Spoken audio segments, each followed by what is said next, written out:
iQOOல இருந்து லேட்டஸ்டா லான்ச் பண்ண Z7 5G இப்போ நம்ம கையில இருக்கு. நிறைய பேர் இதோட ரிவ்யூ வேணும்னு கேட்டுட்டே இருந்தீங்க. இந்த மொபைல்ல என்ன நல்லா இருக்கு, என்ன நல்லா இல்ல, யார் வாங்கலாம், எல்லாத்தையுமே வீடியோக்குள்ள டீடைல்டா பார்ப்போம். முதல்ல பாக்ஸ் கண்டென்ட் உள்ள iQOO Z7 5G மொபைல், அதுக்கப்புறம் ஒரு TPU case, user manual, warranty card, ஒரு charging cable, SIM ejector pin, கடைசியா 44 வாட் சார்ஜிங் அடாப்டர். இதெல்லாமே பாக்ஸ்குள்ள இருக்கு. மொபைலோட டிசைன் அப்படின்னு பார்த்தா நம்ம கிட்ட இருக்கிறது ப்ளூ கலர். இத நார்வே ப்ளூ அப்படின்னு பிராண்ட் வந்து சொல்றாங்க. இது போக பசிபிக் பிளாக் அப்படின்னு சொல்லி இன்னொரு கலர் வேரியன்ட்டும் அவைலபிளா இருக்கு. பில்ட் அப்படின்னு பார்த்தா ரியர்ல பிளாஸ்டிக் பேக் தான் கொடுத்திருக்காங்க. ஃப்ரேமும் பிளாஸ்டிக்ல தான் கொடுத்திருக்காங்க. டிசைன் நல்லா இருக்குது. இங்க மேட் ஃபினிஷ் கொடுத்திருக்காங்க. ஃபிங்கர் பிரிண்ட் எதுவுமே கேப்சர் பண்ணல. அது போக பிளாட்டான எட்ஜஸ் வந்து கொடுத்திருக்காங்க. இதோட வெயிட் 173 கிராம் இருக்கு. திக்னஸ் 7.8 mm இருக்கு. நல்ல பேலன்ஸ்டா இத டிசைன் பண்ணிருக்காங்க. கையில எடுக்கும்போதே அந்த ஃபீல் வந்து நல்லா இருக்குது. இந்த மொபைலோட ஹைலைட் அப்படின்னு பார்த்தா இதோட ப்ராசஸர் தான். MediaTek Dimensity 920 அப்படிங்கிற ஒரு ப்ராசஸரை 20,000 ரூபாய் பிரைஸ் செக்மென்ட்குள்ள கொடுத்திருக்காங்க. இதோட ஆன்டிடி ஸ்கோர் 4,85,000 வரும் அப்படின்னு சொல்லி பிராண்ட் வந்து கிளைம் பண்றாங்க. பட் நம்மள 2-3 டைம் டெஸ்ட் பண்ணி பார்த்தா நம்மளோட ஸ்கோர் எல்லாமே 4 லட்சம் 4,10,000 இந்த ரேஞ்சில தான் வந்தது. பிராண்ட் சொன்ன அந்த ரேஞ்சை பிடிக்கவே இல்லை. இது போக Snapdragon 695 மாதிரி இல்லாம இதுல 4K வீடியோ சப்போர்ட் இருக்கு. HDR கிராபிக்ஸ் நல்லா இருக்கு. Netflixமே நீங்க HDRல பாத்துக்க முடியும். ரெண்டு சிம்மே 5G சப்போர்ட் பண்ணும். Wi-Fi 6 கொடுத்திருக்காங்க. எக்ஸ்டெண்டட் RAM 3.0 கொடுத்திருக்காங்க. பெர்ஃபார்மன்ஸ் அப்படின்னு பார்த்தா கேமிங் பெர்ஃபார்மன்ஸ் இதெல்லாமே நல்லா இருக்கு. கிராபிக்ஸ் வந்து ஓரளவு ஆவரேஜா தான் இருக்கு. பெரிய அளவுல எதிர்பார்க்க வேண்டாம். ஒரே நேரத்துல 27 ஆப் வரைக்கும் ஓபன் பண்ணி நீங்க ஈஸியா ஸ்விட்ச் பண்ணிக்க முடியும். மல்டி டாஸ்கிங் இதெல்லாமே நல்லா பண்ண முடியும் அப்படின்னு சொல்லி பிராண்ட் கிளைம் பண்றாங்க. சோ பெர்ஃபார்மன்ஸ் எல்லாமே நல்லா தான் இருக்கு. இங்க பெருசா குறை சொல்ற அளவுக்கு இல்ல. ஹீட்டிங் இஷ்யூ அப்படின்னு பார்த்தாலுமே லிட்டில் பிட் வார்ம் இருக்கு. பெருசா அதுவுமே ப்ராப்ளம் இல்ல. இதோட கேமராஸ் அப்படின்னு பார்க்கும்போது ரியர்ல டுயல் கேமரா செட்டப் கொடுத்திருக்காங்க. பிரைமரி சென்சார் 64 மெகாபிக்சல் இருக்கு OIS சப்போர்ட்டோட. பட் இங்க செகண்டரி சென்சார் அப்படின்னு பார்த்தா வெறும் 2 மெகாபிக்சல் மட்டும் தான். அல்ட்ரா வைட் ஆங்கிள் சென்சார் இதெல்லாமே கிடையாது. செல்ஃபி கேமரா 16 மெகாபிக்சல் கொடுத்திருக்காங்க. அந்த பிரைமரி சென்சார் 64 மெகாபிக்சலோட பெர்ஃபார்மன்ஸ் அப்படின்னு பார்த்தா ஓரளவு டீசென்ட்டா தான் இருக்கு. அந்த ஷார்ப்னஸ், டீடைல் இதெல்லாம் ஓகேவா இருக்கு. கலர்ஸ் வந்து பஞ்சியா இருக்கு. டைனமிக் ரேஞ்ச் வந்து ஓரளவு ஓகேவா இருக்கு. போர்ட்ரைட் ஷாட்ஸ் அப்படின்னு பார்த்தா அந்த எட்ஜ் டிடெக்ஷன் இதெல்லாமே பெர்ஃபெக்ட்டா இருக்கு. அவுட்டோர்ல நல்ல லைட்டிங் கண்டிஷன்ஸ்ல இருக்கும்போது போட்டோஸ் வந்து ஓரளவு நல்லா எடுத்துக்க முடியுது. OIS யூஸ் பண்ணி நம்ம வீடியோஸ் எடுத்தோம் அப்படின்னா அந்த ஷேக் இல்லாம இதெல்லாம் எடுத்துக்க முடியுது. பட் இன்டோர்ல டீசென்ட்டான லைட்டிங்ல எடுத்தீங்க அப்படின்னா போட்டோஸ் வந்து அந்த அளவுக்கு பெட்டரா இல்ல. அப்படிங்க செல்ஃபி கேமராக்கு வந்தோம் அப்படின்னா அவுட்டோர்ல நல்ல லைட்டிங் கண்டிஷன்ல இருக்கும்போது நல்ல பிரைட்டரான போட்டோஸ் வந்து எடுத்துக்க முடியுது. ஆனா அந்த ஸ்கின் டோன் வந்து ஓவர் எக்ஸ்போஷர் பண்ண மாதிரி அந்த ஒயிட்டா தெரியுற மாதிரி தான் இருக்குது.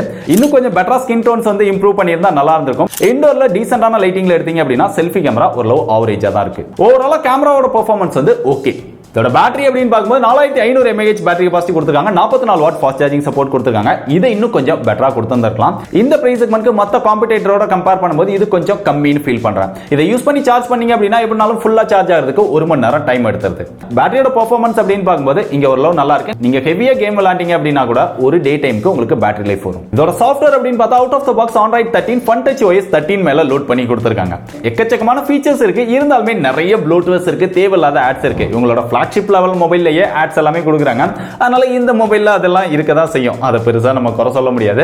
இருந்தாலுமே இவங்களோட UIல எக்கச்சக்கமான ஃபீச்சர்ஸ் லோட் பண்ணாலுமே அதை இன்னும் பெட்டரா ஆப்டிமைஸ் பண்ணி இன்னும் பெட்டரா கொடுத்தா நிறைய பேர் iQOO மொபைல்ஸ் வாங்குவாங்க.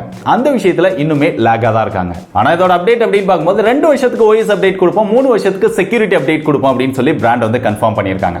அப்படியே இங்க பிசிக்கல் பிளேஸ்மென்ட் அப்படின்னு பார்த்தா டாப்ல சிம் ஸ்லாட் கொடுத்திருக்காங்க. அதை ஓபன் பண்ணா dual sim with dedicated SD card slot கொடுத்திருக்காங்க. மேக்ஸிமமா 1 TB வரைக்கும் சப்போர்ட் பண்ணும். அப்படியே பக்கத்துல செகண்டரி நாய்ஸ் கேன்சலேஷன் மைக் வருது. லெஃப்ட் சைடுல வந்தா இங்க எதுவுமே கிடையாது. பாட்டம்ல வந்தா இங்க ஒரு மைக் கொடுத்திருக்காங்க. 3.5 mm ஜாக் இருக்கு. பக்கத்துலயே சார்ஜிங் போர்ட் இருக்கு. இங்க ஒரு ஸ்பீக்கர் இருக்கு.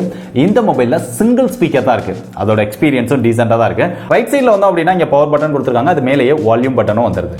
இது போக in display fingerprint sensor கொடுத்திருக்காங்க. நிறைய பிராண்ட் வந்து side mount fingerprint sensor தான் 30,000 ரூபாய் வரைக்கும் கூட கொடுக்குறாங்க. பட் இவங்க பொதுவா நிறைய மாடல்ஸ்ல வந்து கவர் பண்ணிடுறாங்க. அதுவுமே ரொம்ப ஃபாஸ்டா அக்யூரேட்டா ஒர்க் பண்ணுது. IP54 ரேட்டிங்கும் கொடுத்திருக்காங்க. அப்படியே இங்க டிஸ்ப்ளேக்கு வந்தா இந்த செக்மெண்டோட பிரைட்டரான டிஸ்ப்ளே நாங்க தான் கொடுத்திருக்கோம் அப்படின்னு சொல்லி பிராண்ட் வந்து பயங்கரமா கிளைம் பண்றாங்க. 1300 nits பீக் பிரைட்னஸ் கொடுத்திருக்காங்க. பட் இந்த செக்மெண்ட்ல ஒரு பிரைட்டரான டிஸ்ப்ளே கொடுத்திருக்காங்க. ஆனா பெஸ்டான டிஸ்ப்ளே கொடுத்திருக்காங்களா அப்படின்னு பார்த்தோம்னா இந்த டிஸ்ப்ளே வந்து 90 Hz Full HD Plus AMOLED display இருக்கு. 360 Hz டச் சாம்பிளிங் ரேட் இருக்கு. பட் மத்த காம்படிட்டர் பார்த்தோம் அப்படின்னா இந்த பிரைஸ் செக்மெண்ட்க்கு இதோட கம்மியாவே 120 Hz AMOLED டிஸ்ப்ளே வந்து அவைலபிளா இருக்கு. சோ அத கம்பேர் பண்ணும்போது இவங்களும் 120 Hz கொடுத்திருந்தாங்க அப்படின்னா இன்னும் கொஞ்சம் பெட்டரா இருந்திருக்கும். அந்த டிஸ்ப்ளேயோட எக்ஸ்பீரியன்ஸ்மே அந்த டச் ரெஸ்பான்ஸ் இதெல்லாமே நல்லா தான் இருக்கு. பட் வியூவிங் எக்ஸ்பீரியன்ஸ் ஓரளவு டீசென்ட்டா தான் இருக்கு. இதை இன்னும் கொஞ்சம் அவங்க பெட்டரா கொடுத்திருந்திருக்கலாம். அது மட்டும் இல்லாம iQOO வந்து தொடர்ந்து இந்த மிஸ்டேக்கை பண்ணிட்டே இருக்காங்க. கொடுக்குறாங்க. மத்த பிராண்ட்ஸ் எல்லாமே இந்த பிரைஸ் செக்மெண்ட்ல பஞ்ச் ஹோல் டிஸ்ப்ளே தான் கொடுக்குறாங்க. பட் iQOO பார்த்தோம் அப்படின்னா இந்த 2023ல கூட 20,000 ரூபாய் பிரைஸ் செக்மெண்ட்க்கு கூட வாட்டர் டிராப் நாட்ச் ஸ்டைல் தான் கொடுக்குறாங்க. இது இவங்க பண்ற ஒரு பெரிய மிஸ்டேக் அப்படின்னு நினைக்கிறேன். அது போக இந்த டிஸ்ப்ளேக்கு கொரில்லா கிளாஸ் ப்ரொடக்ஷன் எதுவுமே கிடையாது. இவங்க ஒரு கிளாஸ் ப்ரொடக்ஷன் கொடுத்துருக்காங்க. அந்த நேம் வந்து ஸ்கிரீன்ல போடுறேன், பார்த்து தெரிஞ்சுக்கோங்க. சோ ஓவராலா சொல்லணும் அப்படின்னா டிஸ்ப்ளேவை இன்னும் கொஞ்சம் இம்ப்ரூவ் பண்ணியிருந்தா நல்லா இருந்திருக்கும். கடைசியா அதோட பிரைஸ் அப்படின்னு பார்த்தா இதுல 2 ஸ்டோரேஜ் வேரியன்ட் வந்து லான்ச் பண்ணிருக்காங்க. 6+128 19,000 ரூபாய் பிரைஸ் செக்மெண்ட்க்கும் 8+128 20,000 ரூபாய் பிரைஸ் செக்மெண்ட்க்கும் சேல் பண்றாங்க.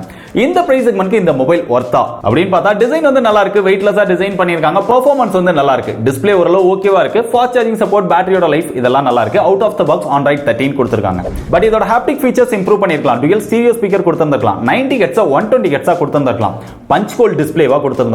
அது போக அந்த 2 மெகாபிக்சலுக்கு பதிலா அல்ட்ரா வைட் ஆங்கிள் சென்சாரும் கவர் பண்ணிருக்கலாம். இன்னும் அந்த UI எக்ஸ்பீரியன்ஸை இன்னும் பெட்டரா இம்ப்ரூவ் பண்ணிருக்கலாம். சோ இதெல்லாம் வச்சு பார்க்கும்போது நான் சொன்ன விஷயங்கள்லாம் உங்களுக்கு ஓகேவா இருந்தது அப்படின்னா தாராளமா ட்ரை பண்ணி பாருங்க. பெஸ்ட் பை லிங்க் டிஸ்கிரிப்ஷன்ல கொடுத்திருக்கேன்.